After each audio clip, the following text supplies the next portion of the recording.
Muchas gracias por la presentación. Agradezco también a la Academia que me haya invitado a colaborar en estas jornadas y con la esperanza de que mi exposición les pueda ser útil, comienzo con ello.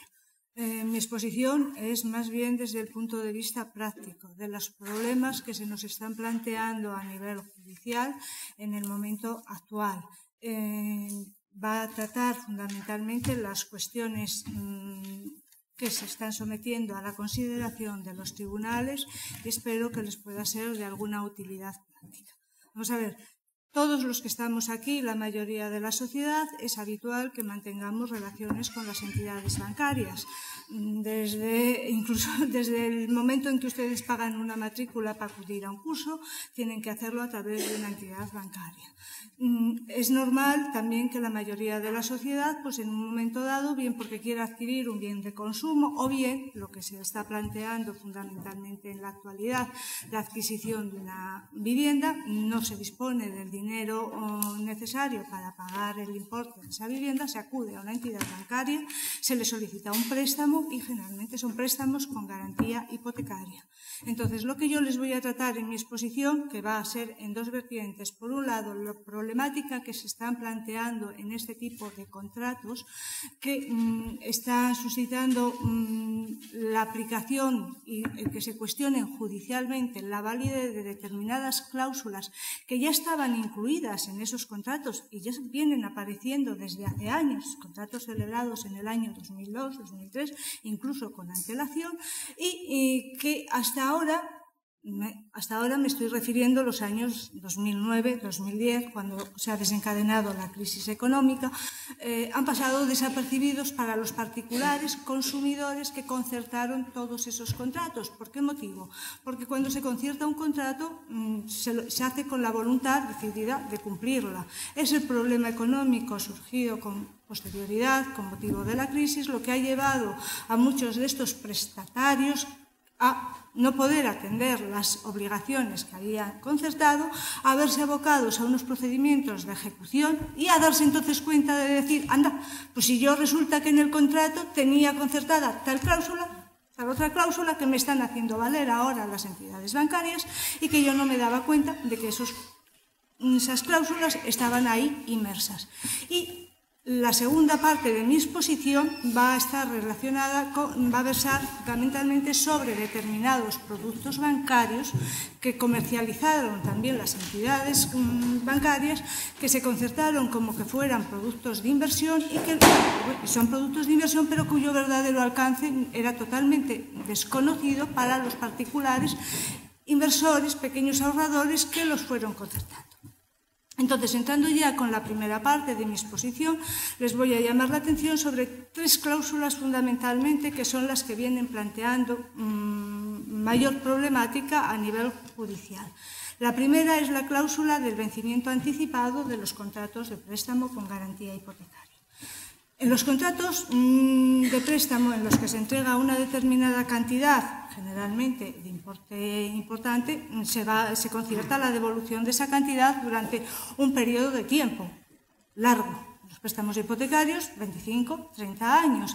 Mientras, entonces, el prestatario que deja de cumplir y de pagar las cuotas del préstamo hipotecario sabe, en términos normales, que el artículo 1129 del Código Civil le regula la pérdida del derecho al plazo. Lo que ocurre es que en estos contratos de préstamos hipotecarios se concierta expresamente una una cláusula en la que se prevé el poder acudir a la vía de la ejecución en el caso de que se acuerde el vencimiento anticipado. Y en esa cláusula de vencimiento anticipado se prevé, en primer lugar, que tú dejes de pagar las cuotas que corresponden al préstamo. Esta cláusula en sí es bastante normal, no debería haber planteado ningún problema, pero lo plantea ¿en qué sentido? En que muchas entidades bancarias, desde el momento en que tú dejas de atender una o dos cláusulas, dos cuotas, plantean la demanda de ejecución hipotecaria, a pesar de que quizás esas cuotas en relación con el monto total del préstamo no tienen una importancia cuantitativa significativa y te ves abocado a un procedimiento de ejecución hipotecaria que antes de la reforma de la Ley 1/2013 de 14 de mayo, recogiendo la doctrina expuesta en la sentencia del Tribunal de Justicia de la Unión Europea de 14 de marzo de ese mismo año, no te permitía, en la ejecución hipotecaria, no te permitía que tú pudieras argumentar de entrada el carácter abusivo de esa cláusula o del ejercicio de esa cláusula. Entonces, se planteaba la problemática de que el deudor hipotecario, que podía considerar que, hombre, por 2 cuotas no me declares vencido el préstamo, se veía abocado a tener que ir a un juicio declarativo que no suspendía en ningún momento la ejecución. Recuérdense que no la suspendía ni siquiera cuando se pretendía la nulidad del préstamo hipotecario. Se tramitaba el juicio de ejecución mucho más rápido, se subastaba la finca, se procedía al lanzamiento y cuando acaso en el procedimiento declarativo ordinario te declaraban esa cláusula abusiva, te encontrabas con que ¿qué hacías? Bueno, entonces esto lo ha tratado de solventar un poco la reforma llevada a cabo por la ley que les he mencionado anteriormente. ¿En qué sentido? En el sentido de introducir en las disposiciones transitorias una serie de normas, fundamentalmente la transitoria cuarta, en el que se concedió un plazo de 1 mes a partir de la entrada en vigor de la ley para plantear un incidente extraordinario con relación a las ejecuciones que ya estuvieran en tramitación, siempre que no se hubiera procedido al lanzamiento. En la práctica, vamos a ver, cuando a un ciudadano medio tú le dices que tiene esa posibilidad a partir del día siguiente a la publicación de esa normativa en el Boletín Oficial del Estado, el ciudadano no se entera, porque no se lee el Boletín Oficial del Estado. Ha habido jueces, no se lo lee ni se lo lee la inmensa mayoría de la ciudadanía. Ha habido jueces entonces que han procedido a revisar de oficio la posibilidad de esos vencimientos anticipados y ha planteado la problemática de analizarlos. ¿Qué ha resuelto los juzgados mayoritariamente y los tribunales? Pues en el supuesto en el que efectivamente, siguiendo la doctrina de la sentencia del Tribunal de Justicia de la Unión Europea, en el que se ha visto que el ejercicio de esa cláusula ha sido abusiva, porque realmente la importancia en sí misma de la cantidad adeudada con relación al total del préstamo hipotecario que estaba pendiente de amortizar o de la cantidad que quedaba pendiente de amortizar era de carácter abusivo, se ha declarado la nulidad, con lo cual en estos momentos hay procedimientos que se tramitaron y que no valen absolutamente para nada. También con la finalidad un poco de solventar la problemática del vencimiento anticipado con 1 o 2 cuotas impagadas, el legislador ha querido introducir ahí una regulación específica, el 693 de la Ley de Enjuiciamiento Civil, que al igual que planteaba el ponente que me ha precedido en el uso de la palabra, no se sabe muy bien qué pretende el legislador ni qué idea tiene el legislador, porque lo que ha dicho es se exigirá el impago de 3 cuotas seguidas para que puedas acudir a la vía de ejecución o el impago de unas cantidades, se impaga en más cuotas, de unas cantidades que pueda ser equiparable a el impago de 3 cuotas del préstamo hipotecario. Entonces la pregunta que te planteas es ¿por qué 3 cuotas y no 5? ¿Por qué 6 y no 4?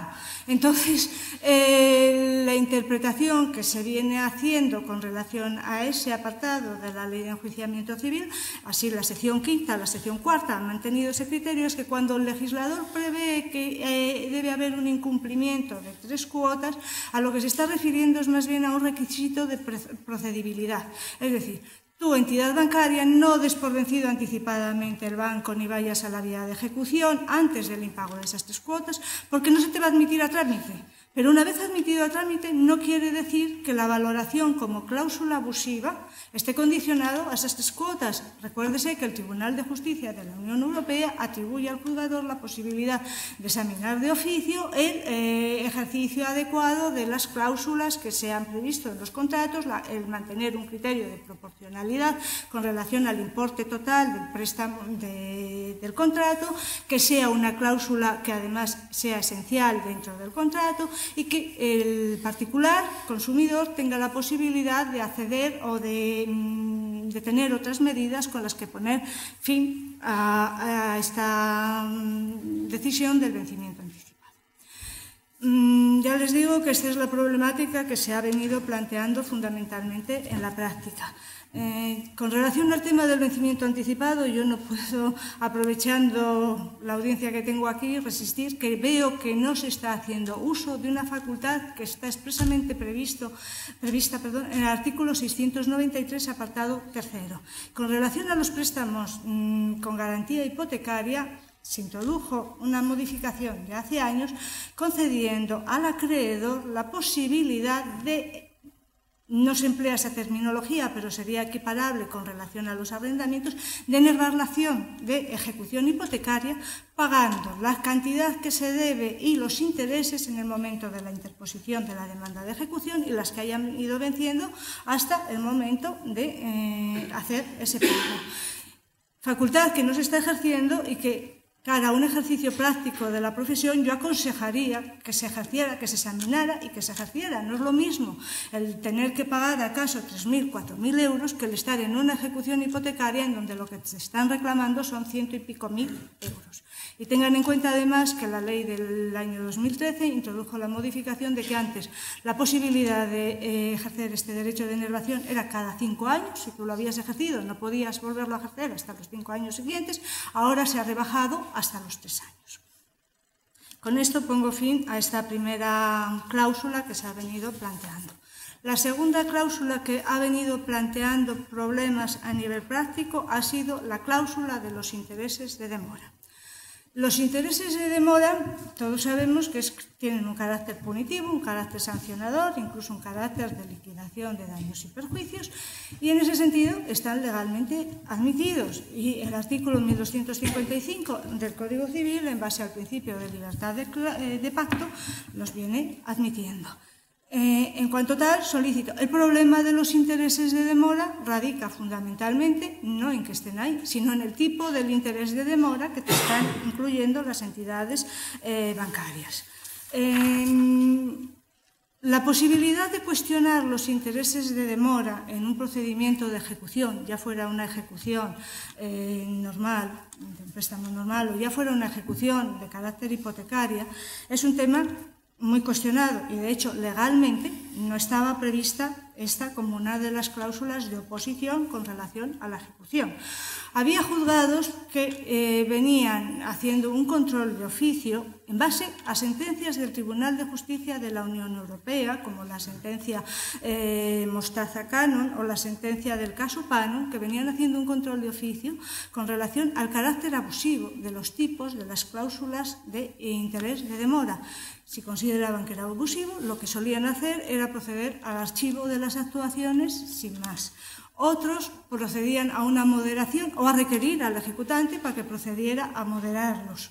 En este sentido, ya digo que esto no estaba legalmente regulado. Era una facultad que en aplicación de la justicia, de las sentencias de la Unión Europea se venía haciendo, y como no estaba legalmente regulado, el resultado de esto era muy aleatorio, porque claro, si te lo apelaban, podía ser que la sala donde fuera dijera no, no lo puedes hacer, o podía ser que, siguiendo ese criterio, te dijera sí, lo puedes hacer. También en esta materia hay que tener en cuenta que la Ley 1/2013 ha introducido importantísimas modificaciones. La primera, el artículo 552 de la Ley de Enjuiciamiento Civil, en materia de ejecución, atribuye al juzgador la posibilidad de controlar de oficio el carácter abusivo de alguna de estas cláusulas. Y si estas cláusulas que han dado lugar al procedimiento ejecutivo o que determinan la cuantía por la que se va a despachar la ejecución la considera que puede ser abusiva, dará audiencia a las partes para que manifiesten lo que consideren procedente. Y en base a eso resolverá. El problema está, tengan presente, el problema está como el juzgador, y luego te lo confirme la audiencia, se considere que esa cláusula es abusiva y que como es abusiva se excluye del contrato o bien se archiva el procedimiento. Y este último supuesto es el más peligroso porque no se está haciendo, percatándose muchas veces de que el artículo 552 tercero prevé que si se te ha archivado un procedimiento de ejecución no vas a poder plantear otro procedimiento posterior. Podrás ir a un procedimiento declarativo a menos que te puedan apreciar la excepción de cosa juzgada. Con relación a este tema del control de oficio de las cláusulas abusivas, si no se ha hecho en el momento de presentar la demanda, ahora también hay una regulación que es el artículo 557, apartado primero, número 7, y con relación a las ejecuciones hipotecarias, el artículo 695, apartado 4, en donde sí que se concede al ejecutado la posibilidad de oponer el carácter abusivo de algunas de estas cláusulas.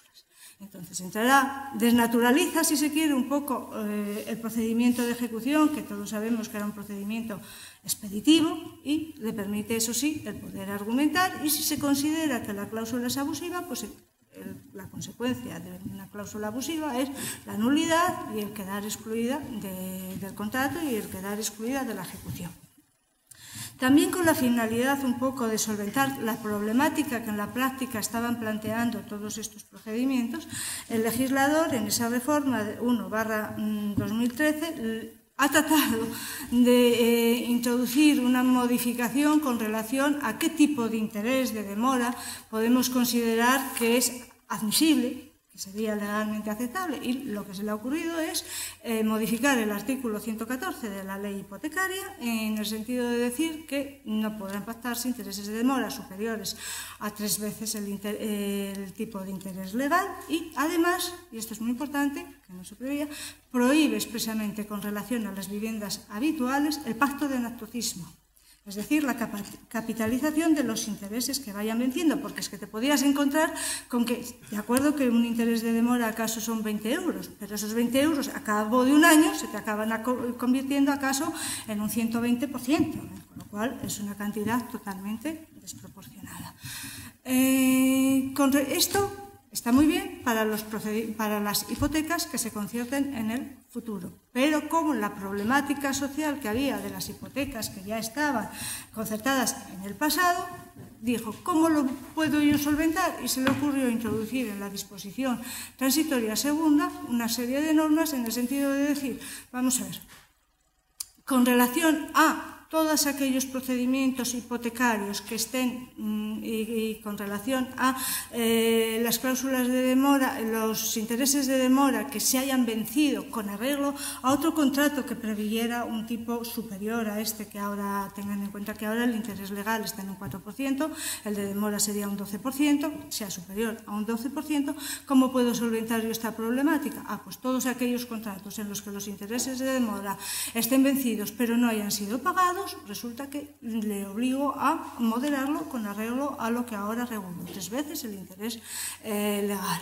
Y además, en el apartado tercero, preveía una disposición en la que decía, los secretarios judiciales, en aquellos procedimientos en los que o bien no se ha despachado todavía el mandamiento de ejecución, o bien, aún habiéndose despachado, no han sido pagados los intereses o se están liquidando, concédase un plazo de 10 días al ejecutante para que revise el cálculo de los intereses de demora y los acomode con arreglo a la nueva regulación. El problema de esta regulación es que trató de transponer a la legislación española las sentencias del Tribunal de Justicia de la Unión Europea y se olvidó que el Tribunal de Justicia de la Unión Europea disponía en las sentencias, por ejemplo, el caso Pano, que sí se consideraban abusivos los intereses de demora y se excluían, la sanción era el excluirlos automáticamente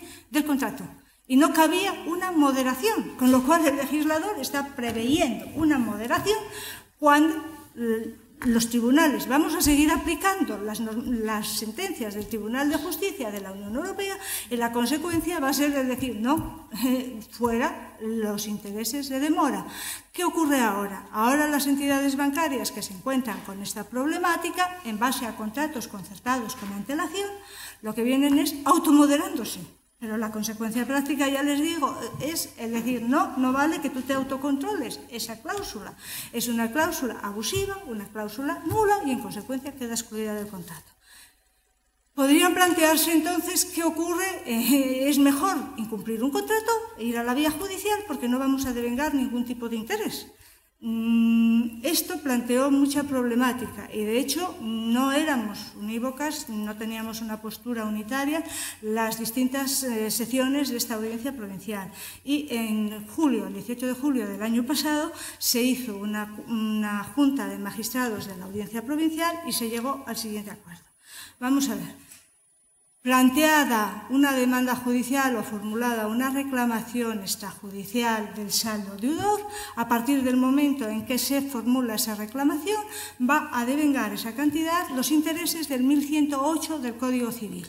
Allí se expuso, pero es que entonces estamos vulnerando las sentencias del Tribunal de Justicia de la Unión Europea. Sí, no, porque no estamos integrando esa cláusula.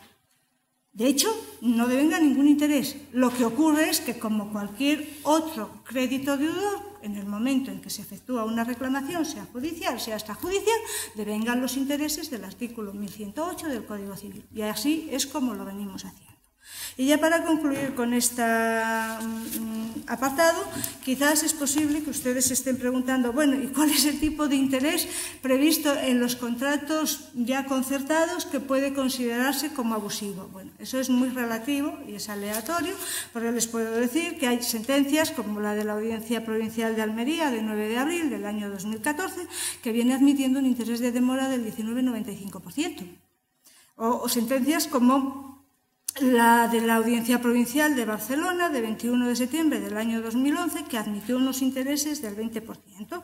En cambio, lo que sí que ya viene considerándose por las audiencias totalmente abusivos, un 24-60%, que así lo dijo la sentencia de 15 de octubre de la Audiencia Provincial también de Almería, o bueno, la Audiencia Provincial de Barcelona, en su resolución de 10 de marzo de 2010, que consideraba como abusivo un interés del 30%. Yo creo, aquí en la Audiencia Provincial de Asturias, más o menos se viene admitiendo como interés válido, les hablo de contratos anteriores a esta ley, teniendo en cuenta los tipos de interés que había entonces. Se viene aceptando pues, un 16%, hay determinadas secciones que acepta un 18%, pero estamos en torno a eso.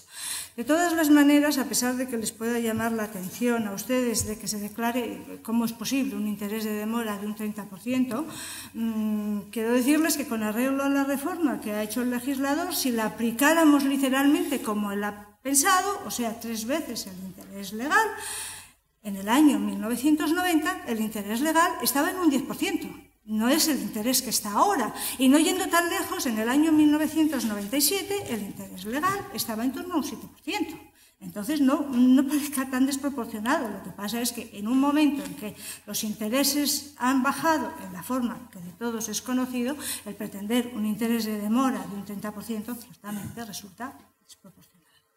Bueno, y la última cláusula que está planteando ahora problemas en los procedimientos es con relación a los préstamos hipotecarios fundamentalmente, y que puedo decir que es la cláusula estrella, es la cláusula suelo. Todos conocemos, vamos a ver, yo creo que todos por la prensa sabemos cómo operan la cláusula suelo y la cláusula techo.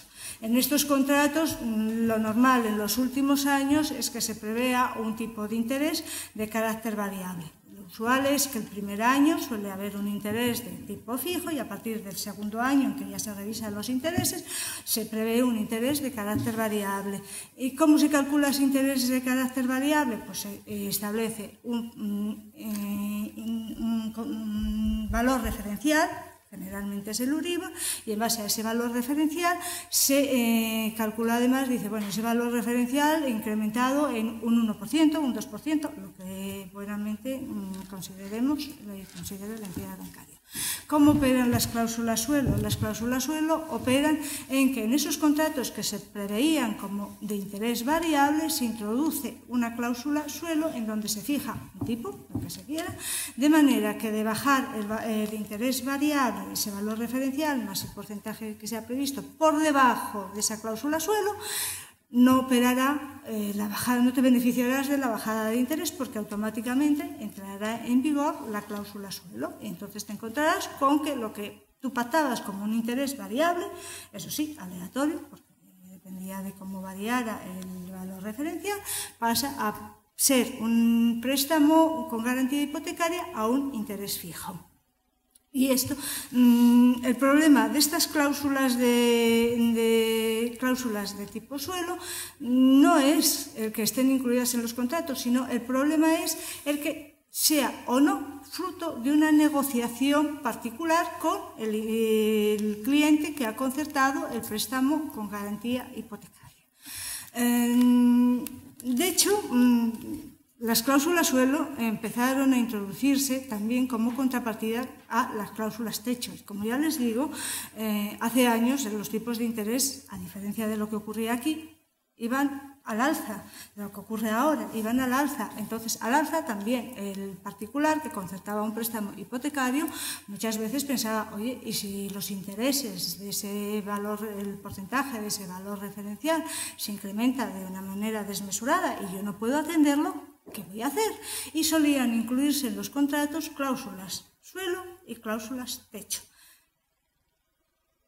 Aquí, como saben ustedes, ha venido a incidir de una manera, ya les digo, este tipo de cláusulas, la validez o no de estas cláusulas dependerá de cómo se haya concertado el contrato hipotecario, de la negociación que haya habido en ese contrato. En la validez o no y en la resolución de muchos de estos procedimientos que se nos están planteando en la actualidad, tuvo fundamental importancia, eso lo saben todos ustedes, la sentencia del Pleno del Tribunal Supremo de 9 de mayo del año 2013. En esa sentencia lo que se le sometía a la consideración del tribunal era, bajo la regulación de la Ley de Condiciones Generales de la Contratación, la validez o no de una condición general de la contratación, en concreto estas cláusulas. Al analizar esas cláusulas suelo, el Tribunal Supremo lo que vino a decir es, vamos a ver, yo no digo de entrada que una cláusula suelo sea ilícita. Yo lo que digo es que una cláusula suelo dependerá su validez en función de cómo se haya procedido a la contratación. Yo le exijo un requisito de transparencia a la entidad bancaria que haya concertado esas cláusulas suelo, que haya advertido al cliente de, primero, que esa cláusula suelo afecta a un elemento esencial del contrato, evidentemente, los intereses, el precio integrado por el capital y los intereses que te vas a ir amortizando.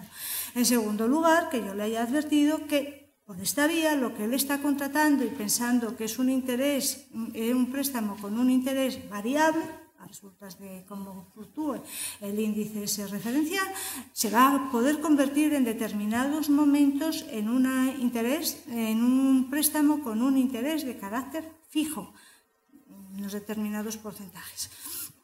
En tercer lugar, que yo le haya advertido además al cliente que puede tener acaso en el mercado otro tipo de productos que cubran esas variaciones del tipo de interés y que no le pueda interesar el concertar una cláusula suelo de esta naturaleza. Analizando aquellas cláusulas de carácter general, lo que llegó a la conclusión es que efectivamente era una condición general de la contratación que no había sido negociada particularmente con los diversos contratantes y que en consecuencia debían quedar automáticamente excluidas del contrato. En los contratos que cada cual tenga, pues si quiere impugnar la cláusula, tendrá que tener muy presente cómo ha concertado ese contrato, porque otra de las cosas que el Tribunal Supremo ha puesto énfasis en valorar es decir, vamos a ver, ¿cómo puedo yo valorar ese criterio de transparencia? A las entidades bancarias muchas veces te vienen y te dicen, esta es una cláusula negociada, porque yo, junto a la cláusula suelo, le he puesto una cláusula techo.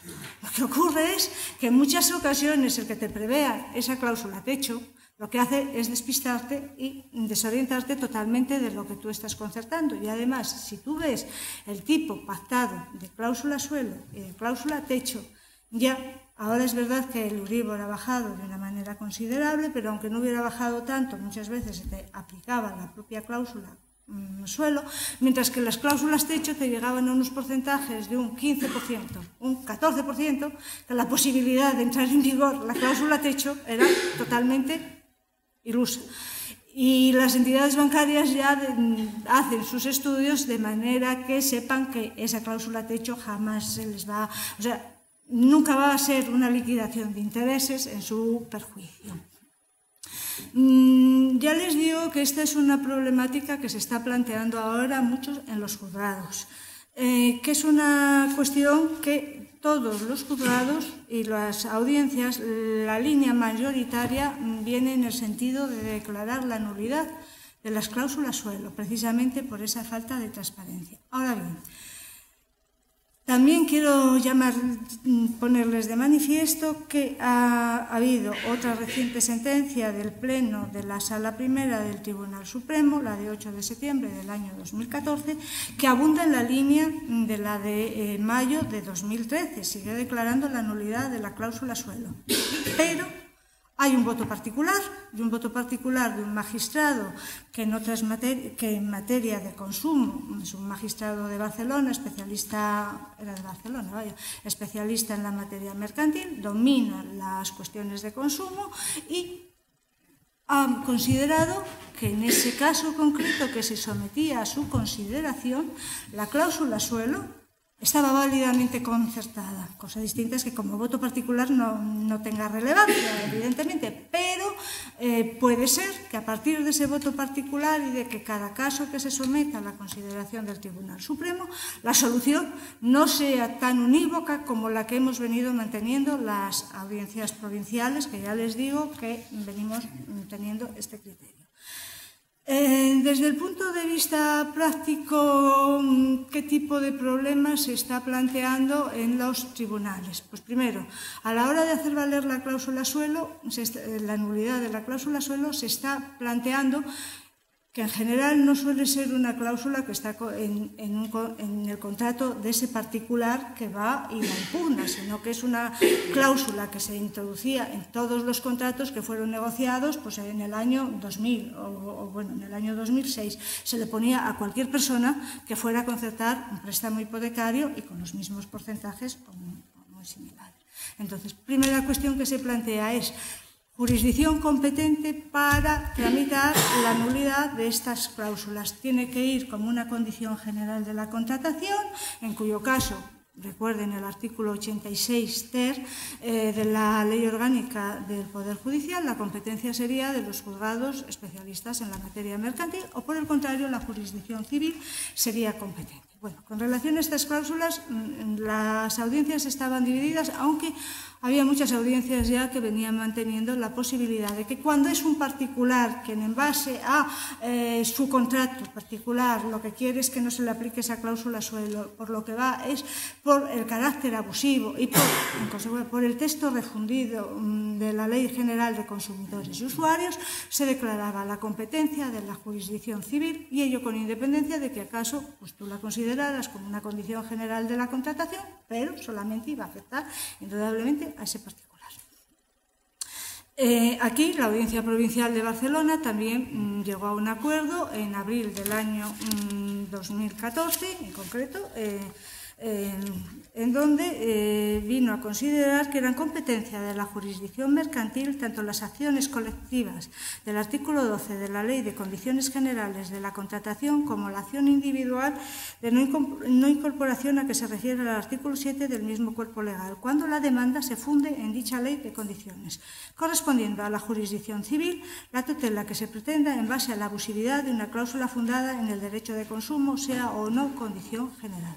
En consecuencia, somos la jurisdicción civil la que cuando viene un particular, las que nos quedamos con esos asuntos y los tramitamos.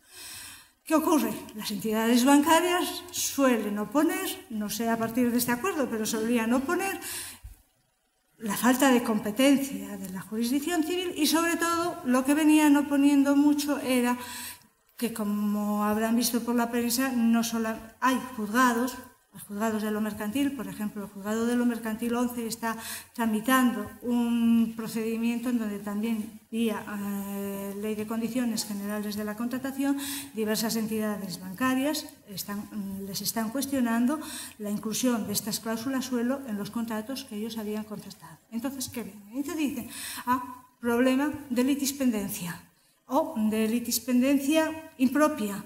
de decir, vamos, como esperemos a que se resuelva aquella causa, porque según lo que decidan en aquella causa, sobre todo si ellos son los demandados en el procedimiento que tú estés viendo. Según cómo se resuelva aquel procedimiento, pues me puede afectar a mí o no me puede afectar a mí. Lo normal es que se desestime esta causa, digamos, esta excepción, en el sentido de decir, vale, muy bien, en Madrid se está tramitando este procedimiento en el que este señor no es parte, señor consumidor, no es parte.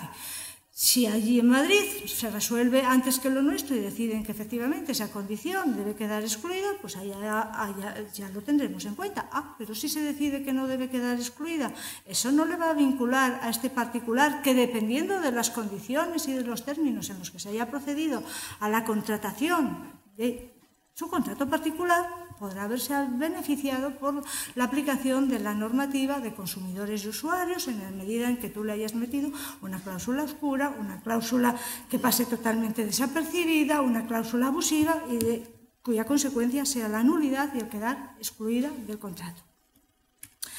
También yo no lo he visto hasta ahora tan habitualmente planteado, pero puede plantearse en un futuro el tema de dónde podemos hacer valer la nulidad de las cláusulas suelo.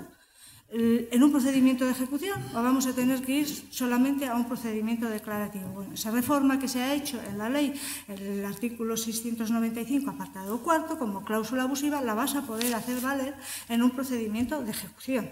Entonces, ¿qué ocurrirá si en un procedimiento de ejecución el juzgador considera que se ha aplicado una cláusula suelo que no debería, que es nula, que no debería haberse aplicado? Automáticamente se va a requerir al ejecutante para que proceda a una nueva liquidación de la deuda, y según esa nueva liquidación es que las consecuencias de la aplicación de la cláusula suelo puede alterar el saldo deudor del obligado con la ejecución hipotecaria, y puede resultar que ni siquiera llegue a ser o a tener la condición de deudor, y ya no digamos si les han estado aplicando el anatocismo en todos los intereses que haya podido dejar de deber, con lo cual va a tener su incidencia dentro de un procedimiento de ejecución. Lo que no creo que se pueda hacer en un procedimiento de ejecución es que si por un casual, es bastante difícil, pero si por un casual el deudor le saliera un saldo positivo, lo pueda reclamar en ese procedimiento de ejecución. Eso sí, tendría que ir a un procedimiento declarativo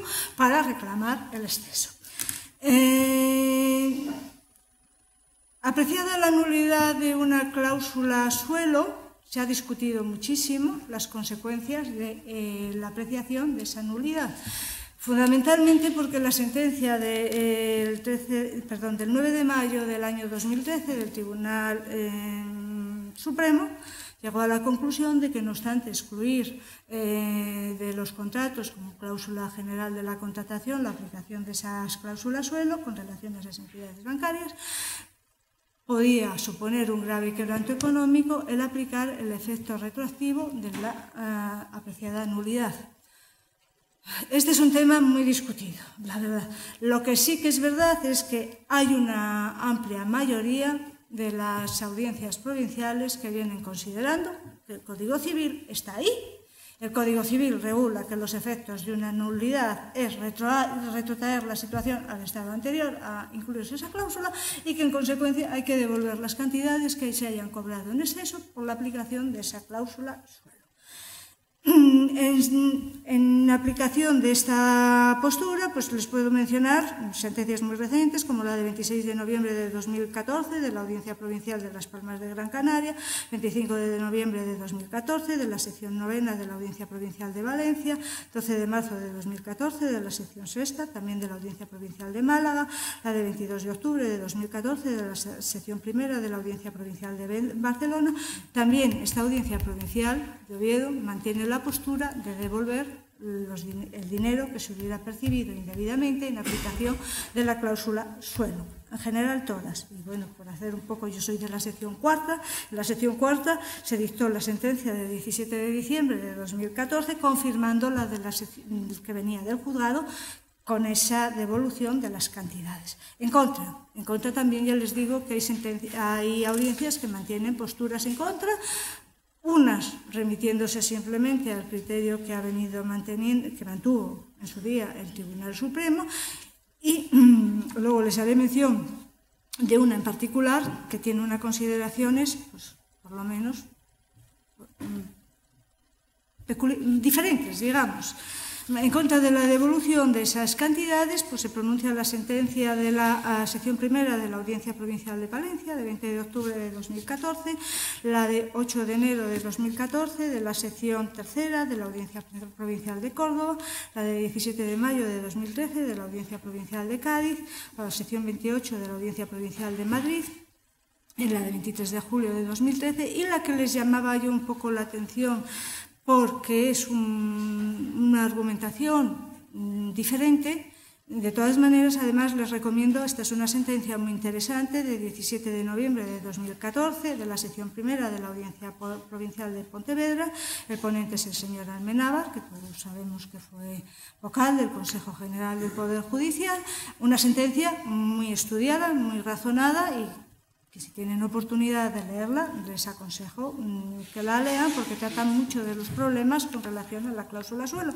Y en esa sentencia lo que viene a razonar por qué no considera procedente la devolución de las cantidades percibidas se remite a otra sentencia del Tribunal Supremo de 15 de enero del año 2010, que considera que no cabe aplicar el artículo 1303 del Código Civil de forma mecánica y literal, con independencia de las cláusulas que hayan motivado la nulidad, sino que habrá de estarse a las circunstancias concurrentes en cada caso, entre las que hay que destacar, por ejemplo, la prohibición del enriquecimiento injusto, un principio de seguridad jurídica o buena fe en el orden público económico. Son opiniones que evidentemente son respetables. Quizás el ponente de esta sentencia también se plantea la perspectiva de decir qué habría pasado si los intereses te hubieran llegado a un extremo que se hubiera aplicado la cláusula techo, ¿cómo habrías reaccionado? ¿Habrías pedido la nulidad de esa cláusula techo o te habrías beneficiado de lo que hay? Ahora, hay consideraciones como el enriquecimiento injusto. También hay un enriquecimiento injusto por parte de las entidades bancarias, que en un momento en que el Euribor, sabemos todos el desplome que ha sufrido, no han seguido aplicándote cláusulas suelo de un 4%. Bien, es verdad que si tú vas a dar caso a hablar con la entidad bancaria, luego pensando en te modero, no vaya a ser que me lo impugnen, no vaya a ser que me lo anulen, no vaya a ser que tenga que devolverte todas las cantidades que he percibido con la cláusula suelo, es más perjudicial, te aplico un 3% o negociamos y te paso a un 3% y tal. ¿Qué ocurre? Que cuando se va a los tribunales pidiendo la nulidad de la cláusula de suelo y se declara la nulidad de la cláusula suelo, esos pactos no valen absolutamente para nada, porque lo que es nulo en un momento inicial no cabe ni sanación ni subsanación a posteriori. Eso es si fuera anulable. Bueno, estas son las tres cláusulas que fundamentalmente están dando problemas a nivel judicial. Enlazando con esta última cláusula, les quiero empezar a hablar ahora de otra serie de productos que han comercializado las entidades bancarias, que en su momento lo comercializaron como que fueran productos interesantes, que fueran a compensarte de unos desequilibrios económicos considerables, y que a la postre pues, se han venido manifestando como productos que, desde luego, no son los que no hayan obedecido a las expectativas del particular consumidor que los concertó, sino que ha supuesto un grave quebranto económico. Y voy a comenzar mi exposición con los conocidos contratos de permuta financiera de tipos de interés, los conocidos como swaps, como IRS, como CLIRS, de múltiples maneras, puesto que las entidades bancarias les da la denominación que considera oportuna. Y lo hago ligado un poco a las cláusulas suelo, aunque es un tema totalmente distinto, porque estos contratos tuvieron especial difusión y especial comercialización en una época cuando el Euribor, en lugar de bajar, estaba ligeramente subiendo, y los particulares que concertaban estos contratos eran personas que a su vez tenían contratados otro tipo de contratos sujetos a intereses variables, en donde la subida del Euribor, de ese referencial, podía incrementar sustancialmente el valor de los intereses el importe de los intereses que ellos tenían que liquidar a las entidades bancarias y podía suponerles un grave desequilibrio económico. ¿Cómo se empezaron a comercializar muchos de estos productos? Con la perspectiva de decir, tú que tienes este producto, un préstamo hipotecario o sujeto a interés variable, un préstamo normal, una línea de crédito que te va a subir mucho los intereses variables que vas a tener que pagar con relación a ese contrato, te lo vamos a compensar y se te presenta la posibilidad de compensarlo a través de este otro contrato. Entonces, se comercializaron mucho estos contratos bajo la perspectiva de que esto es un seguro. Un seguro que te va a salvaguardar con relación a esos otros intereses que vas a concertar. En los procedimientos que tenemos habitualmente, por parte del demandante se te dice que se le ofertó como seguro, por parte de las entidades bancarias se dice no, la palabra seguro jamás aparece en nuestra contratación. Yo les puedo asegurar que hay una entidad bancaria, no les voy a decir quién, que en los boletines informativos aparece claramente destacada la palabra seguro, frente a todas las demás términos del contrato. Entonces, el ciudadano lo concebía precisamente pues eso, como una garantía. No es un seguro en el sentido técnico que todos sabemos. De un seguro tú pagas una prima y si se te produce el riesgo tienes la cobertura. Pero sí es un seguro en el sentido de, bueno, lo que voy a pagar de más por aquí me lo van a compensar con lo que voy a pagar con estos otros, con este otro tipo de contratos. Los SWAPs vinieron dando mucha problemática a nivel judicial, sobre todo en el año 2012, 2013. Este año ya es menor la problemática que han dado, aunque todavía hay algunos procedimientos sobre esta materia. Realmente los SWAPs se han considerado en principio como un contrato válido. Es un contrato en donde las dos partes contratantes lo que conciertan es el intercambio de los tipos de interés. Dependiendo del tipo de interés de uno y de otro, se hacen unas liquidaciones periódicas y el resultado pues, te sale calculado en base a un capital nocional y el resultado pues, será favorable a uno de los contratantes o será perjudicial a ese contratante. Ya haremos las liquidaciones, se hace la compensación y ya veremos cómo resulta. Los SWAPs son contratos que se introdujeron desde el sistema anglosajón y son unos contratos, digamos, de carácter aleatorio, de un carácter complejo. Son contratos de riesgo porque dependiendo de lo que hayas concertado, evidentemente te puede salir favorable o te puede ser perjudicial y en donde un ciudadano medio realmente puede tener serias dificultades para llegar a comprender cuál es el verdadero alcance de lo que él está concertando. A esto hay que añadir que mucha de la comercialización de estos productos se venía haciendo, digamos, al cliente habitual. Era la relación un poco de confianza, de familiaridad con el propio empleado bancario, el que te decía, pues tú tienes este problema, no te preocupes que ahora vamos a comercializar o estamos comercializando estos productos y te van a compensar con relación a lo que al problema que tú tienes.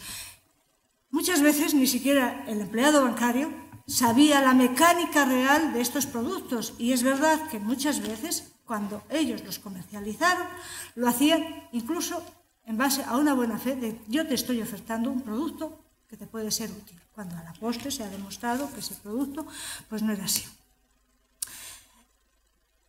Los SWAPs además son contratos que son, ya les digo, son muy difíciles de comprender para los particulares consumidores que los conciertan. Hay contratos que son claros, eso es verdad. Hay contratos en donde se dice la entidad bancaria te va a pagar el Euribor y tú en cambio vas a pagar un interés de un 4,75. Juegas a que el Euribor vaya al alza, a que el Euribor vaya a la baja y según te resulte la compensación. Otros contratos son realmente ininteligibles e incluso en la práctica tienes que estar viendo muchos contratos para llegar a entender. Les emplean términos bancarios como rango, grado, barreras. No acabas de entender en realidad a qué se refiere. Contratos en donde lo general es que las liquidaciones, por lo normal, las liquidaciones que se hacen sean trimestrales. Entonces, Contratos en los que se prevé un primer tipo con cargo al cliente pues durante los 4 primeros trimestres del año de vigencia del contrato. Pasado el 4º trimestre de vigencia del contrato, el tipo de interés te lo subimos. Generalmente te lo subimos. ¿Por qué? Porque se concertaron en la época en que el Euribor iba al alza. No vaya a ser que el Euribor suba. Si te mantengo el tipo de interés, te voy a tener, acaso, que compensar con una cantidad mayor que la que yo tengo pensada en compensarte. Hay contratos en donde ya no solo es que te lo cambien cada X trimestres, sino que te dicen, vamos a ver, tú vas a pagar un interés entre el 4,25 y el 4... vas a pagar el 4,25 si el Euribor está entre el 4,50 y el 4,75. Pero si el Euribor está entre el 4,50 entre 5 o 5,25, tú vas a pagar un interés de un 5. Pongamos por caso. Con lo cual, él ya no sabe qué tipo de interés va a liquidar, qué tipo de interés le va a liquidar la entidad bancaria y en cuánto le va a compensar. Y ya llegamos a que las entidades bancarias, hay algunas en concreto, que para salvaguardarse de las subidas excesivas del Euribor, cuando no se sabía, o ellas, según te dicen, no sabía cuál iba a ser la evolución futura del Euribor, no fuera a subir excesivamente, lo que hacían era fijar una barrera.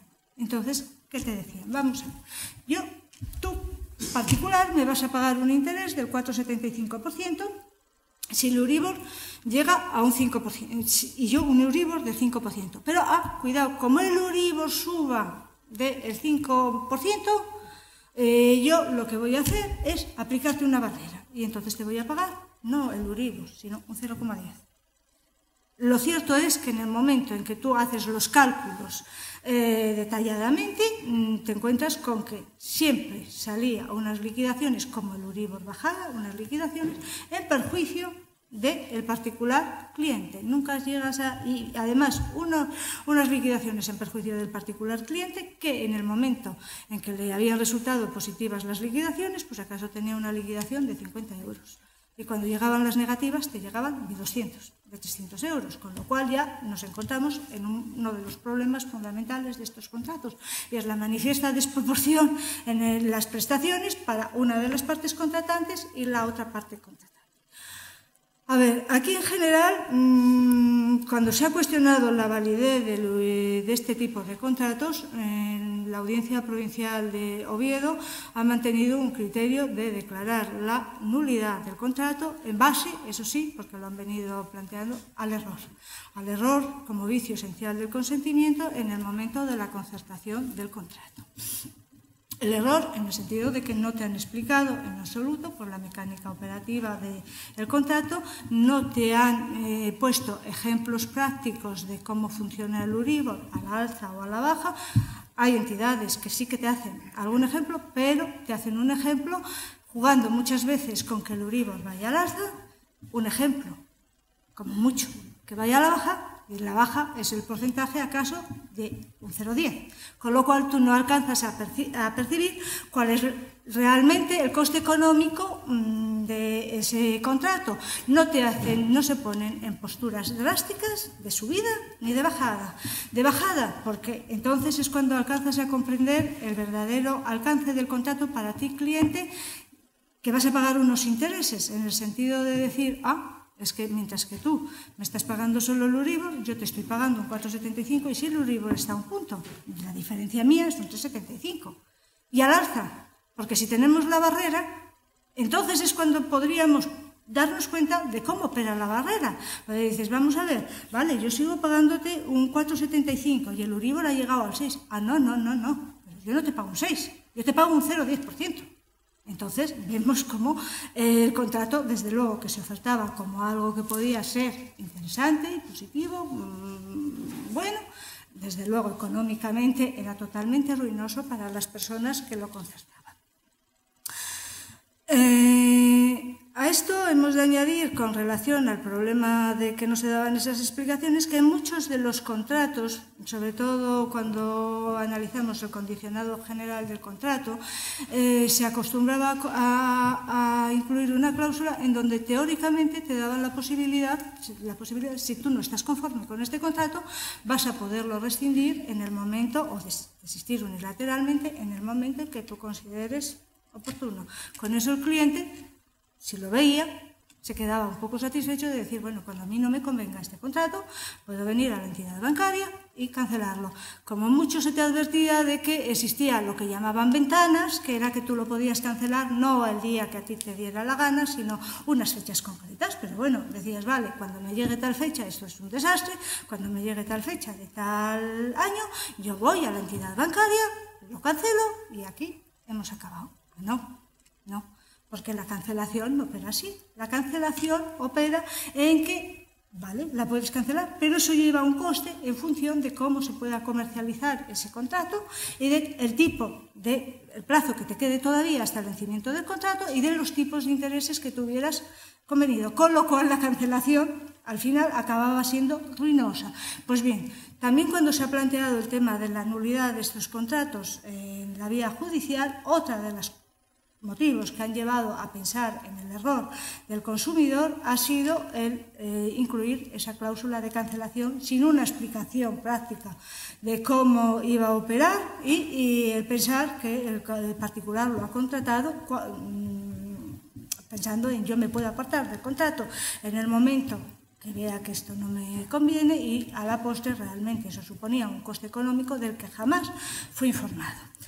Bueno, las sentencias que se dictaron aquí en la audiencia ya digo que iban en ese sentido, entonces algunas fueron a casación y la primera sentencia de la que yo me di cuenta que llegó a casación fue una sentencia dictada por el Tribunal Supremo el 21 de noviembre del año 2012, en donde el Tribunal de Casación, valorando el caso, llegó a la conclusión de que allí el consumidor podía haberse entendido y enterado de lo que se le estaba ofertando, no se apreció el error y se casó la sentencia.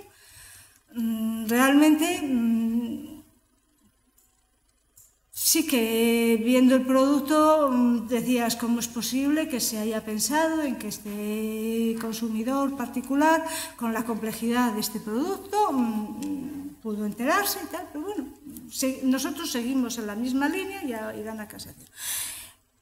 Al respecto, vino un poco a clarificar también y nos ha servido a posteriori bastante en las resoluciones que se han dictado, una sentencia de pleno de la Sala Primera del Tribunal Supremo de 20 de enero del año 2014, en donde también precisamente con relación a un contrato de swap se venía a analizar precisamente los requisitos que debía cumplir las entidades bancarias a efectos de la comercialización de este tipo de productos complejos y cómo cabía valorar si realmente el particular había podido llegar a un conocimiento de lo que contrataba, de si había un error y de si ese error era esencial, invalidante y excusable.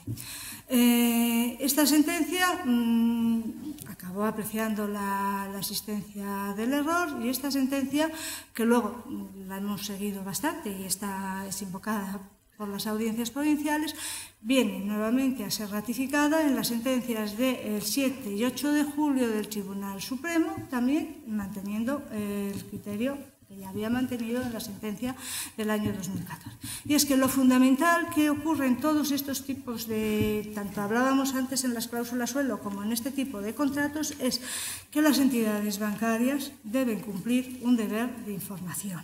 Un deber, se les exige un deber de transparencia, de claridad, necesidad de no que actúen en su perjuicio, sino simplemente que informen al particular que va a contratar algún producto de cuál es el tipo de producto que va a contratar, del alcance económico de ese producto, de las consecuencias de ese producto, de la posibilidad de que concierte otro tipo de producto que quizás no sea tan rentable, aparentemente tan rentable o tan satisfactorio a sus intereses, pero que no pueda no le suponga un perjuicio económico de la relevancia que le puede suponer este tipo de contratos.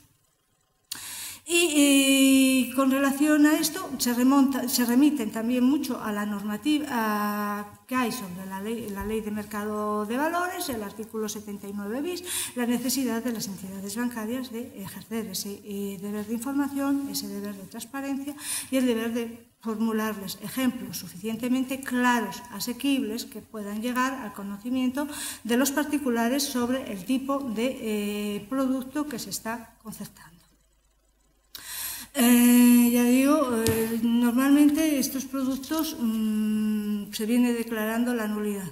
La problemática que quizás cara al futuro pueda plantearse ya con relación a este tipo de productos, en la práctica, más que por la concurrencia del error en un elemento esencial, sea porque el error lo que implica es la anulación del contrato, no la anulabilidad. Entonces, perdón, no la nulidad de pleno derecho, es el problema de la convalidación de estos contratos. Hasta ahora se venía argumentando como uno de los motivos de oposición de las entidades bancarias cuando se les planteaba un procedimiento el tema de el contrato quedó convalidado porque desde que se les empezaron a hacer las primeras liquidaciones negativas pues se ha podido percatar de cómo opera este contrato y entonces ha seguido pagándolo y en consecuencia lo ha convalidado. La postura que se ha venido manteniendo aquí no es la de no admitir esa convalidación así invocada, sino el decir, vamos a ver, muchas veces, primero, estos contratos son contratos de tracto sucesivo, las liquidaciones son sucesivas. Segundo, la convalidación muchas veces no te llegas a percatar de cómo ha venido operando, pero es que muchas veces cuando ha habido esas liquidaciones negativas, el particular inmediatamente se ha dirigido a la entidad bancaria y la entidad bancaria le ha dicho, o te aguantas o cancelas anticipadamente. Y cuando ha dicho, bueno, pues ¿qué me cuesta, cómo puedo yo cancelar anticipadamente? Le ha llegado y le ha dicho, es que la liquidación de cancelar anticipadamente es esta cantidad. Entonces ha seguido. ¿Quiere decir eso que hay una voluntad de convalidar el contrato? En absoluto. Lo que quiere decir es que, bueno, estamos con un contrato que tiene unos costes económicos que tengo que soportarlo y ya llegado el momento pues lo impugnaré. Lo puedo impugnar durante la vida del contrato o una vez finalizado el contrato. Más problemática que esa convalidación que ya decimos está rechazando, a mí personalmente me plantea el de los particulares que ya, puesto que este producto bancario ya es sobradamente conocida, que a través de la prensa se sabe cómo ha funcionado, que les ha vencido el contrato de swaps, pues acaso en el año 2012 o 2013, pongamos por caso, nunca se dirigió a la entidad bancaria, nunca formuló una reclamación, vino pagando puntualmente y pasados 2 años de haber finalizado, es cuando entonces empiezo a mover vía conciliación, vía procedimiento y empiezo a reclamar. Ahí la audiencia estamos divididos y desde luego puedo decirles que en mi sección existen votos particulares, o sea, yo soy partidaria de, dependiendo del caso, bien entendido, hay que mirar las circunstancias concretas del caso concurrente, porque si a mí me hablan de un particular que ha ido formulando quejas y la entidad bancaria le ha dado largas, le ha mandado al defensor del cliente, le ha mandado a la Comisión Nacional del Mercado de Valores y ha ido teniendo una postura activa en protesta de este contrato, no puedo pensar que lo haya convalidado. Ahora, si se han mantenido en una postura pasiva y ha dejado pasar el tiempo, veo más difícil, desde mi punto de vista, el llegar un momento de decir, oye, no me vengas al amparo de muchas sentencias que se han ido dictando, a ver si la mía pues progresa también. Ahora, no es una postura que esté mantenida mayoritariamente en la audiencia. Todavía se sigue manteniendo la postura de que la nulidad de este tipo de contratos.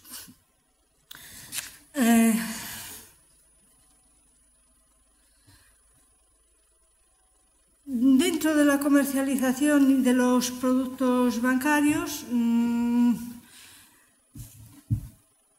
también han ido planteando mucha problemática, lo habrán visto ustedes por la prensa, el tema de las obligaciones subordinadas y el tema de las preferentes.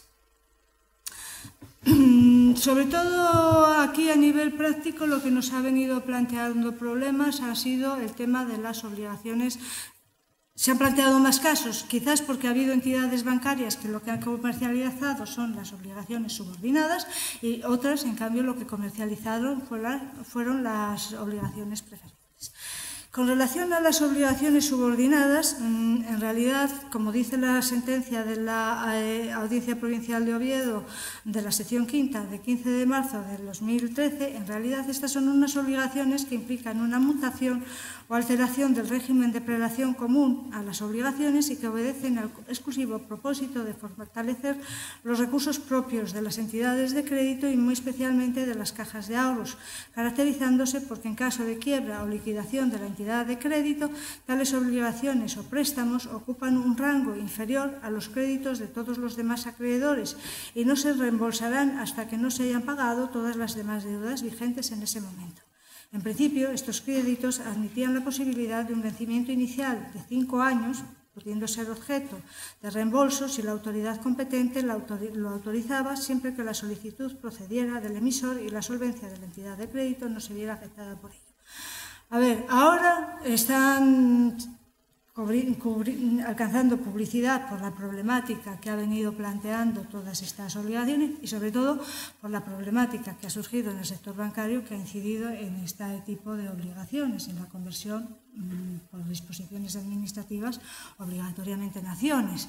Entonces, la problemática se ha planteado en estos momentos. No quiere decir que este sea un producto nuevo de ahora. Ya la ley del año 1985 regulaba las obligaciones subordinadas y se venían comercializando con antelación. De hecho, mucho de lo que estás viendo en los procedimientos actualmente es decir, no, tú conoces el producto que adquirías porque se van haciendo diversas emisiones. La problemática surge fundamentalmente con relación a segundas y posteriores emisiones, pero ya hubo una emisión en los años 2004, 2005, en donde los particulares las adquirían. Tú ya adquiriste obligaciones subordinadas en el año 2004, 2005, ya sabes la mecánica operativa, ya conoces cómo funcionaba. Lo que pasa, la realidad, la práctica te va demostrando que en el año 2004, 2005, efectivamente se comercializaron. Los particulares no sabían cómo funcionaban. Tú ibas al banco, te las ofertaban, las contratabas, las concertabas y no preguntabas más ni te facilitaban mayor información. No planteaban ninguna problemática porque entonces si tú querías, es más, había épocas en las que se adquirían en el mercado secundario. Si tú querías venderla, como funcionaba el mercado interbancario, te las adquirían en el mercado interbancario, tú no notabas absolutamente ninguna pérdida y era un producto bueno.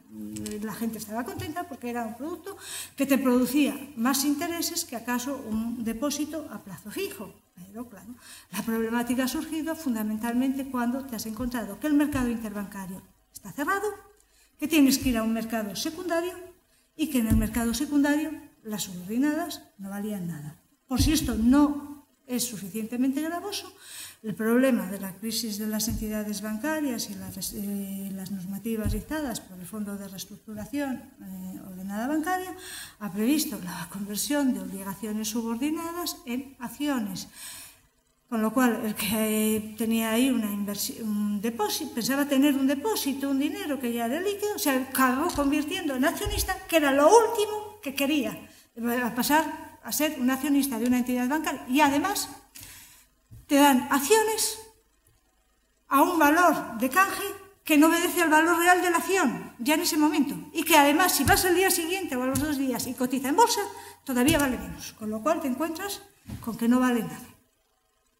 A ver, el problema de las obligaciones subordinadas y lo que estamos viendo en los procedimientos es también el modo en el que se han comercializado estas obligaciones subordinadas y la incidencia para los procedimientos en trámite de la normativa MiFID y de la transposición de esa normativa MiFID a la ley del mercado de valores, a las obligaciones que se imponen a las entidades bancarias de ejercer una función de información y una función de control también de la persona a la que va a comercializar estas obligaciones subordinadas. Un control de transparencia, tanto de transparencia en la información que le facilita como en la conveniencia e idoneidad del particular que va a suscribir todas estas obligaciones subordinadas.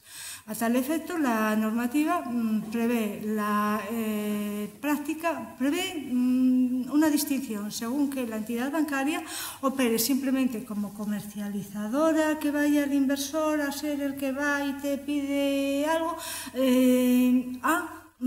que en ese caso lo que sí que es imprescindible es que tiene que hacerle un test de conveniencia, debe hacer un análisis del perfil del consumidor, de los estudios que tiene, de la formación que tiene, de las inversiones que ha hecho, de las inversiones que hay, la frecuencia con la que haya manejado este tipo de productos, y un segundo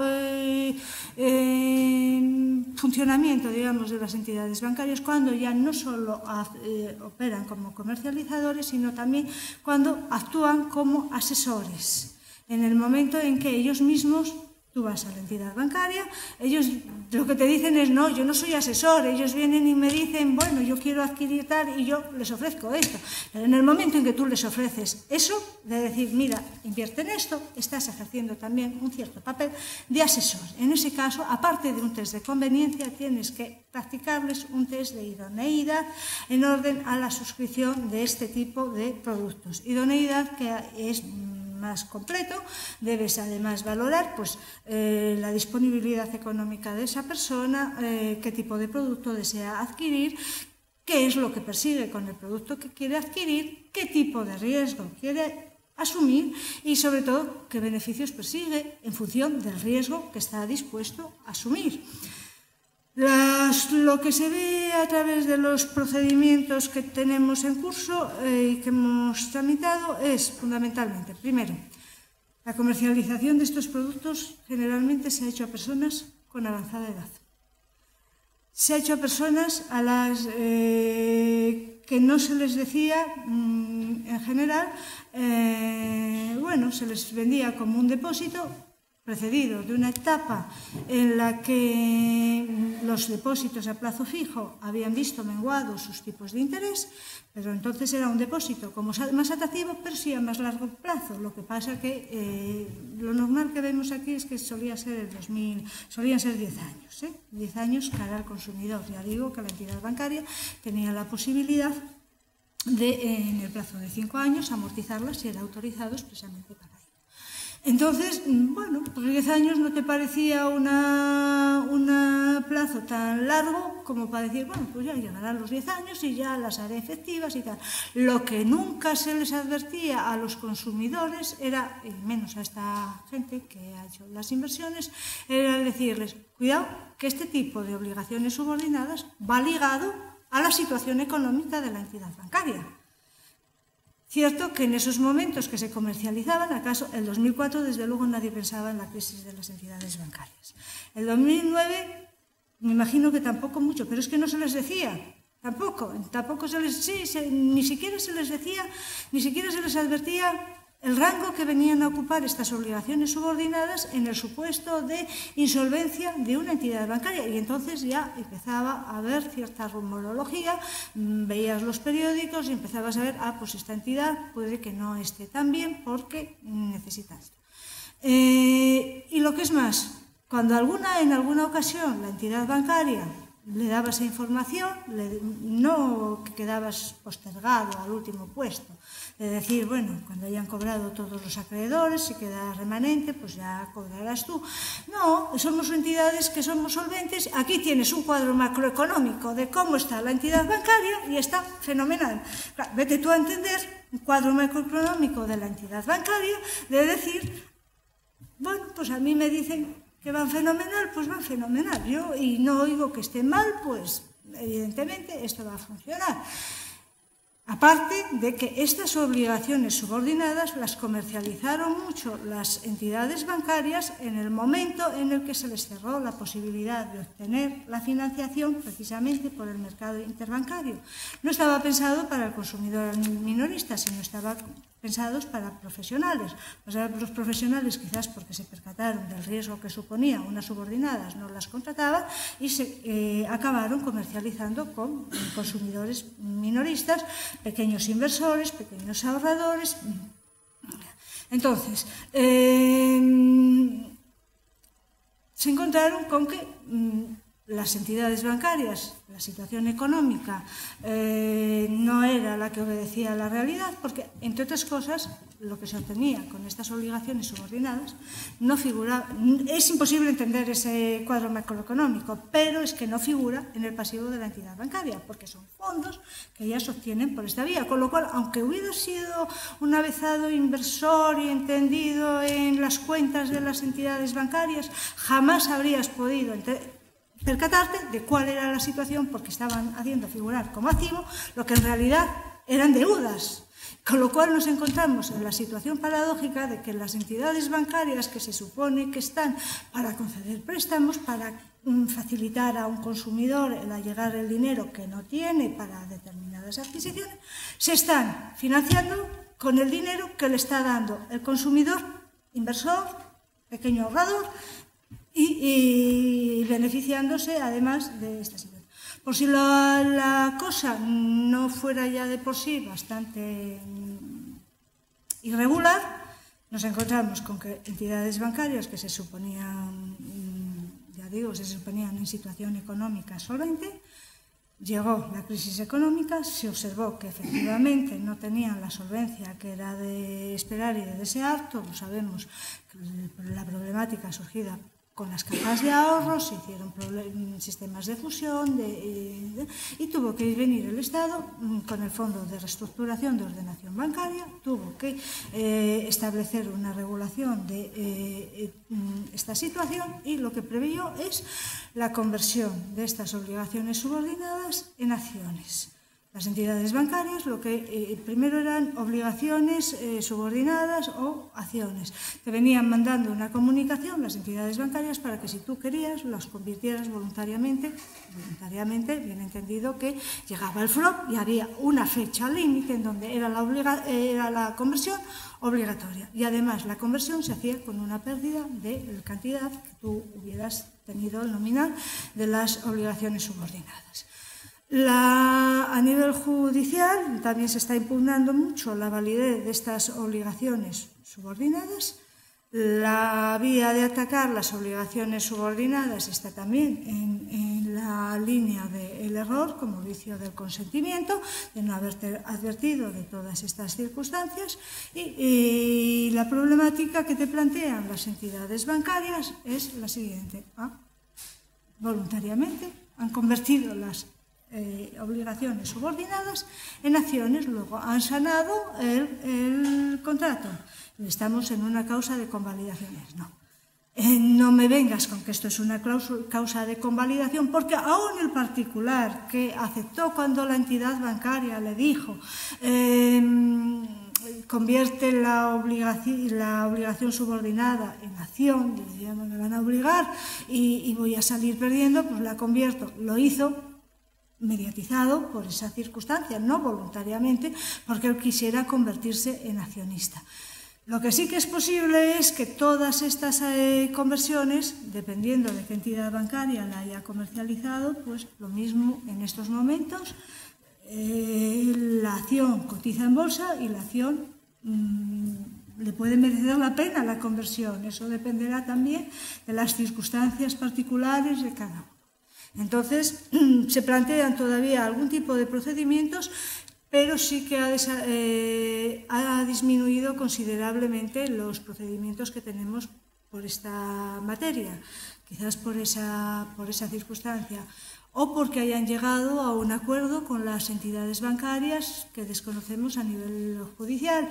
Entre otras razones, porque cuando en las audiencias vimos muchos de estos procedimientos, automáticamente se planteaban contra nuestras resoluciones recursos de casación y en un momento dado la entidad bancaria que planteó recurso de casación pasó a desistir de ellos. Con lo cual pensamos que algún tipo de solución ha debido encontrar a este tipo de problemas, o compensándoles o dándoles, o que las acciones, pues por lo que sea, hayan mejorado en la cotización de bolsa. Y bueno, para concluir ya con mi exposición, les voy a tratar también de otro producto. La problemática viene a ser similar a efectos de las contrataciones, que es el tema de las conocidas como obligaciones preferentes, quizás todavía más difundido a nivel nacional por las publicaciones que hay sobre el tema. Vamos a ver, el tema de las obligaciones preferentes también vino considerado por el Banco de España como un instituto financiero emitido por una sociedad que no otorga derechos políticos al inversor, sino que ofrece una retribución fija, pero condiciona la obtención de beneficios condicionada a la obtención de beneficios. O sea, la retribución, aunque sea fija, no siempre la tienes. Si la entidad bancaria no ha obtenido beneficios, no la vas a percibir. Y cuya duración, aquí, en este caso, era perpetua. Aunque la entidad emisora suele reservarse el derecho a amortizarlas en los plazos de 5 años y previa autorización del supervisor. Vamos a ver, estamos hablando de un producto que es híbrido. Es mezcla de una renta fija y de una renta variable. El problema es que estos también, al igual que los anteriores, se han comercializado las participaciones preferentes muchas veces entre personas de edad avanzada, de edad que no llegaba a percatarse realmente del verdadero alcance y de la verdadera naturaleza del tipo bancario que tú concertabas, y que lo concebían pues como un depósito en el cual se le venía a dar unos intereses superiores a las que te daban en un plazo fijo, y que bueno, mira, pues es una inversión en donde obtenemos una cantidad superior a la que hemos venido la que podemos obtener a través de un plazo fijo. De hecho, con relación a estas participaciones preferentes, la problemática que se está planteando, hay procedimientos a nivel individual. Aquí, por lo menos en mi sección, son más contados el tipo de procedimientos que tenemos. Esto suele, más bien, hay procedimientos, macroprocedimientos de muchos consumidores que incluso, teniendo en cuenta que ha afectado a muchos, pues podría ser, se van o bien por condiciones generales de la contratación al ámbito de los juzgados de lo mercantil, en ocasiones, o bien son procedimientos colectivos que, ya les digo, aquí yo no he visto tantos, quizás porque la sede de la entidad que a todos es más conocido, que ha comercializado estos productos, es Madrid. Entonces, la mayoría de los procedimientos se llevan en Madrid. También hay juzgados y audiencias que vienen tratando este tipo de procedimientos. La problemática con relación a las participaciones preferentes es muy similar a la que hemos analizado con relación a las subordinadas. El problema de los test de idoneidad y de conveniencia y el problema de los test de idoneidad. No se rellenan. Las entidades bancarias, a pesar de que la normativa MiFID, la ley de mercado de valores, a pesar de que incluso hay resoluciones de la Comisión Nacional de Mercado de Valores que está denunciando la actuación irregular de las entidades bancarias al comercializar estos productos, hacían test de conveniencia o test de idoneidad que indudablemente no obedecían a lo que se espera. No se trata de regular que se cumplan unos determinados requisitos, se cumpla un formalismo, pero que realmente tú no has llegado a un conocimiento exacto de cuál es el perfil del consumidor, de qué es lo que quiere, de cuál es la capacidad que tiene para entender el alcance del producto, de si saben lo que está invirtiendo y el riesgo que ello le supone. Tú no conoces absolutamente nada. Es más, hay entidades bancarias que, cuando hacían esos test de conveniencia, conclusión, no es conveniente la comercialización de este producto. No obstante lo cual, el consumidor muestra su interés en adquirirlo. ¿Cómo es posible que a un consumidor que le está exponiendo de manifiesto todos los problemas que tienen estos productos bancarios, te lo vaya a contratar? sale de los parámetros de la normalidad y del más elemental sentido común, con lo cual, por más que quiera decir, es que está ahí, mire, ya dijimos que le habíamos... No es una cláusula que se le esté dando validez con relación a este tema. Ya les digo que la mayoría de estos procedimientos, quizás personalmente yo no he tenido ninguno, lo que sí que es verdad que hay otras audiencias por ahí que sí que la sección quinta me parece que ha tenido el tema de las preferentes, y hay otra serie de audiencias que sí que las han tenido. Por ejemplo, en la sección 14 de Madrid declaró la nulidad, las anuló en una sentencia de 19 de septiembre de 2014, la audiencia provincial de Palma de Mallorca, la sección tercera, en una sentencia de 30 de septiembre de 2014, la Audiencia Provincial de Madrid, en la sección décima, sentencia del 30 de septiembre de 2014, la Audiencia Provincial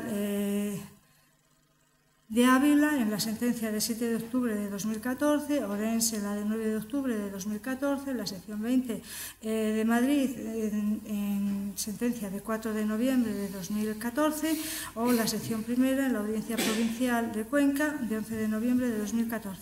A nivel de juzgados, aquí hay algunos juzgados que sí que lo están teniendo. Por ejemplo, el juzgado de primera instancia número 2 de Oviedo ha dictado una reciente sentencia, el 22 de noviembre del año 2014, también anulando las preferentes. Lo mismo, recurren en apelación y acaba todo esto pues en la audiencia o va a casación. Con esto les he tratado los productos que más habitualmente se están comercializando. Realmente la capacidad de las entidades bancarias para comercializar productos de esta naturaleza es inimaginable, impensable. Con lo cual, me imagino que a nivel práctico pues nos podemos encontrar, como de hecho ha sucedido en la sección de la cual yo formo parte, con otro tipo de productos, como ha sido el multicupón, por ejemplo. ¿Tú piensas que puede ser esto del multicupón? Pues la fórmula que nosotros encontramos, esto del multicupón, con ese nombre se comercializaban unos productos bancarios. Primer problema, sin dar información. Todo esto radica fundamentalmente en la problemática de la información que tú hayas trasladado al consumidor, y generalmente es o ninguna, o muy escasa, o difícil de entender y no sé qué. Entonces, el multicupón, del que les hablo, que es de una concreta entidad bancaria, se ofertaba pues como un producto diciendo, vamos a ver, tú tienes aquí una determinada cantidad en depósito durante un periodo de 5 años.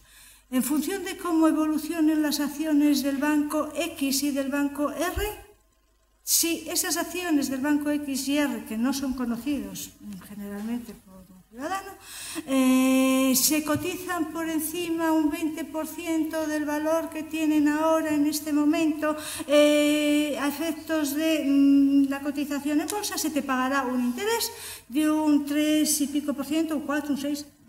Estos es verdad que ya ofrecen un interés un poco más atractivo, porque si te van a dar lo mismo que un depósito, es posible que no te metas en estas complicaciones. Entonces, tú puedes amortizar este producto al cabo de un año siempre y cuando el valor de estas acciones supere el porcentaje de un 30% con relación, o sea, el 50% superior al valor de cotización en el momento en que yo te la comercialicé. O el segundo año se ha superado, no sé qué, pasado el cuarto año o quinto año, cuando hablamos de vencimiento automático del contrato. El vencimiento automático del contrato es, te reembolsamos lo que tú has invertido siempre y cuando las acciones que se tomaban en consideración a la hora de comercializarte este producto, pues se hayan revalorizado un 100% sobre lo inicial. Les digo esto a título de ejemplo, o un 50% sobre el valor de cotización en la fecha en la que fueron comercializados el día. Con lo cual, sorpresa, no recuperabas la inversión. Y no solamente es que no la recuperabas, sino que lo que recuperabas era una décima parte de esa inversión. Con lo cual dices, vamos a ver, yo he tenido aquí movilizado durante 4 años un capital que a mí me parecía que por lo menos, dejemos que no me haya rentado durante 4 años, pero que acabado ese proceso, yo voy a recuperar al menos el capital y me encuentro con que no lo recupero siquiera, con lo cual, evidentemente, todo esto precedido de que no ha habido ninguna explicación, ningún ejemplo, ninguna reseña, evidentemente pues, conllevó la anulación del contrato y la devolución de las prestaciones. Otras entidades bancarias han comercializado productos llamados valores X, que el primer problema que tienen esos valores X es que es el mecanismo empleado por la propia entidad bancaria, que teniendo lanzado una OPA para adquirir un banco, el que sea, trata de allegar los fondos para poder sufragar la adquisición de ese banco con valores X. Y no informa al cliente, porque puede ser que ese cliente no esté en absoluto interesado en adquirir algo a través de lo cual la entidad bancaria, sin coste para él, va a adquirir ese otro banco. ¿Qué se prevé en esos contratos? Sí, vamos a ver, esto en principio tiene una duración de 1 año, porque en ese año pensamos que vamos a hacer la adquisición de ese otro banco. Si adquirimos ese otro banco, te damos unos plazos para que tú mantengas la inversión, pero al finalizar esa inversión se te convierte automáticamente en acciones. Acciones, pero no acciones necesariamente de mi entidad bancaria, sino acciones probablemente del nuevo banco que yo voy a adquirir. Si pasado el año no he adquirido, la única posibilidad es que una vez que te percatas, si es que te llegas a percatar del error, digas, ojalá no adquieran el banco, porque lo único que prevé en ese contrato es que si pasado el plazo en el que tenían previsto la adquisición del banco no lo han adquirido, entonces sí, entonces te devuelven el principal más el tipo de interés que hubieras tenido convenido. Pero como durante ese año llegues a percatarte del error que has cometido, nada. Y desde luego la comercialización de estos productos, por más que te lo ofrezcan sí como algo de es rentable, te va a producir unos intereses, vas a poderlo convertir en acciones, no te advierten de que ya de entrada no son acciones, acaso de la entidad bancaria, cuyos valores se supone que tú has adquirido, pero y más o menos a través de tienes un conocimiento de solvencia, por lo menos, pero no va a ser ni siquiera de esa entidad bancaria y no se te ha facilitado una información al respecto, con lo cual te encuentras, pues eso, al final, convertido en accionista de un banco que encima está en insolvencia, con lo cual no tienes nada. Bueno, y con esto, esperando haberles arrojado un poco de luz sobre este tipo de productos, si tienen alguna duda o algo que plantear, ya les digo que como la práctica bancaria desborda cualquier imaginación, pues es posible que comercialicen otros productos y nos encontremos con ellos. Sí.